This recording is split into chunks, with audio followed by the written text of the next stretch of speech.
오늘도 주님 안에서 큰 힘을 얻으시고 힘들고 어려웠던 것들을 넉넉히 뒤로 넘기시고 새로운 삶이 펼쳐지는 복된 날 되시기를 예수님의 이름으로 축복합니다.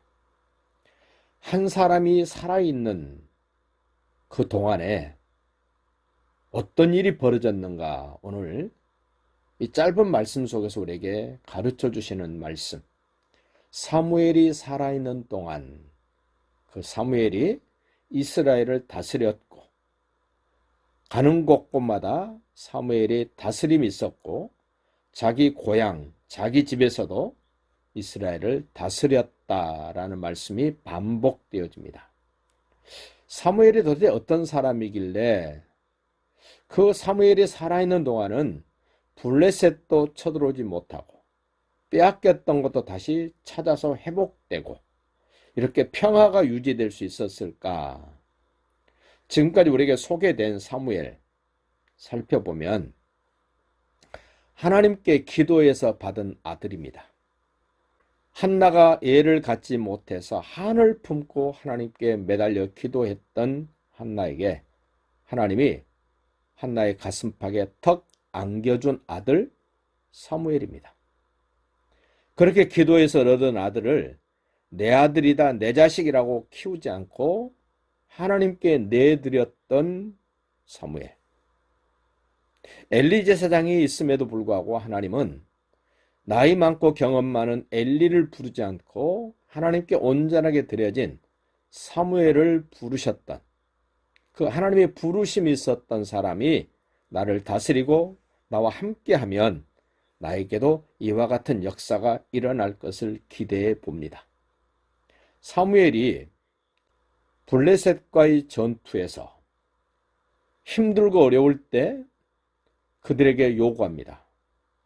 우상을 버리고 오직 하나님만 섬기고 미스가바에 모여서 물을 길어 쏟고 번제를 드리며 금식하면서 하나님께 기도하자고 요청했을 때 그 사무엘의 요청을 받아들였던 이스라엘 사람들, 기도할 줄 아는 사무엘 한 사람이 얼마나 대단한 역할을 하고 있는가를 우리에게 보여주시는 하나님의 말씀, 오늘 12절 봅시다.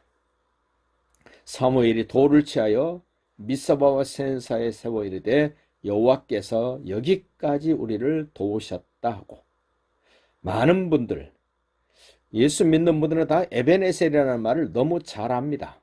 여기까지 도우셨다.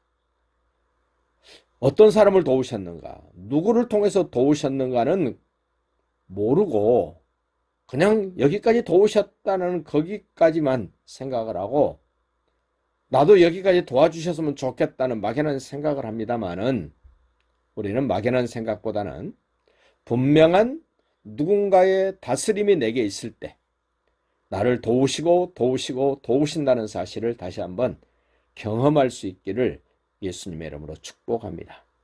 사무엘보다 더 대단하신 예수님이 나를 다스리시며 만왕의 왕이신 예수님이 나를 다스리시면 여기까지가 아니라 끝까지 나를 도우실 줄로 확신합니다. 기도하면서 금식하면서 함께 매달렸던 하나님의 사람들에게 증거로 돌을 취하여 세우고 기념비를 세웁니다. 성경에 등장한 돌들은 없어지지 않는, 그 자리에 늘 있는 증거가 될 만한 것들을 돌을 취하여 증거를 세웠다는 말씀을 합니다. 블레셋 사람들이 굴복했다. 블레셋 사람들이 끈질기게 이스라엘을 괴롭힙니다.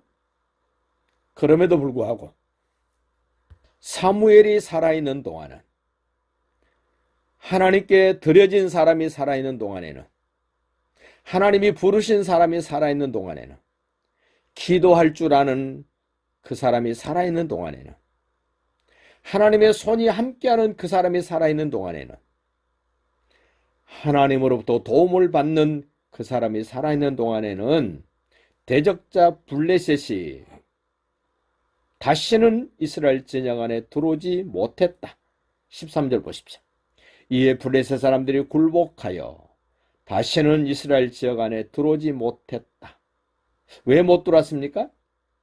여호와의 손이 사무엘이 사는 날 동안에 블레셋 사람들을 막으셨기 때문에 들어올 수 없었다. 사무엘이 살아있는 동안은, 예수님이 나에게 살아계시는 동안은 대적자가 사단마귀가 나를 쳐들어오지 못하고 나를 힘들게 괴롭게 하지 못하게 될 것입니다. 그뿐만 아니라 14절은 더 놀라운 말씀을 합니다.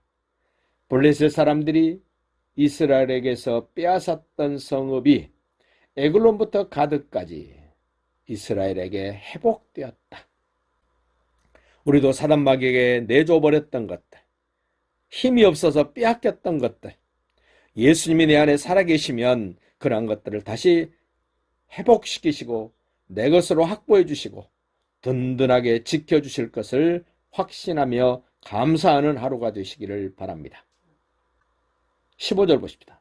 사무엘이 사는 날 동안에, 오늘 반복됩니다. 사무엘이 사는 날 동안에, 예수님이 내 안에 살아계시는 동안에 이스라엘을 다스렸다.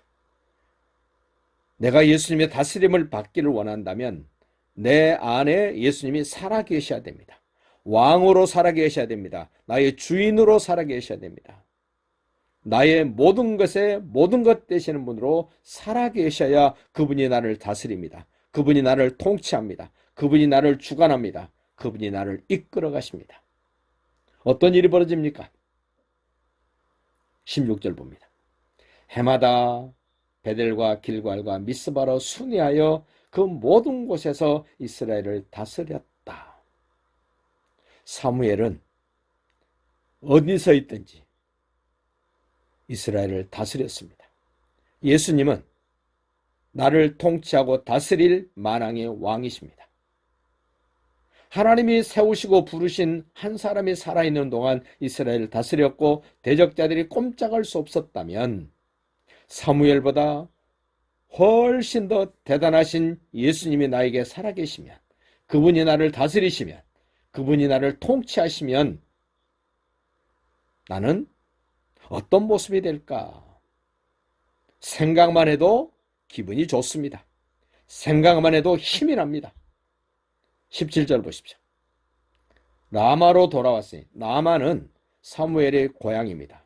사무엘이 살던 집입니다. 그렇게 소개합니다. 라마로 돌아왔으니는 거기에 자기 집이 있습니다. 거기서도 이스라엘을 다스렸다. 자기 집에서도 사무엘은 자기 집을 다스릴 뿐만 아니라 거기서도 이스라엘을 다스렸다. 어디에 있든지 사무엘의 영향력이 있었다는 겁니다. 예수님이 살아계시기 때문에 나에게 영향을 줄 수 있고, 예수님이 왕이시기 때문에 내가 바라는 것, 내가 생각하는 것, 내가 기도하는 것, 거기에도 예수님의 다스림의 역사가 나타날 것을 기대합니다. 그리고 이렇게 다스릴 줄 아는 사무엘이 또 거기에 여호와를 위하여 제단을 쌓았더라. 하나님께 예배했다는 말입니다. 하나님의 다스림과 통치를 받는 사람들의 특징, 예수님이 나에게 살아있다면 나는 늘 하나님께 예배하는 모습, 예배하는 자로 이 땅에 살아가야 된다는 것입니다. 오늘 이 말씀을 통해서 나는 누구의 다스림을 받고 있는가? 누가 나를 다스려야 나는 행복하고 승리하고 만족할 수 있는가? 그분은 바로 예수님입니다. 예수님이 나를 다스리지 않으면 사단마귀가 나를 다스립니다. 예수가 나를 통치하지 않으면 사단마귀가 나를 통치합니다. 한시 반시도 예수님의 다스림과 통치를 외면하지 마시고 언제나 예수님의 다스림을 기뻐하고 예수님의 통치를 받아들이면서 오늘도 승리하시는 날, 복된 날, 영광을 돌리는 날이 되시기를 예수님의 이름으로 축복합니다.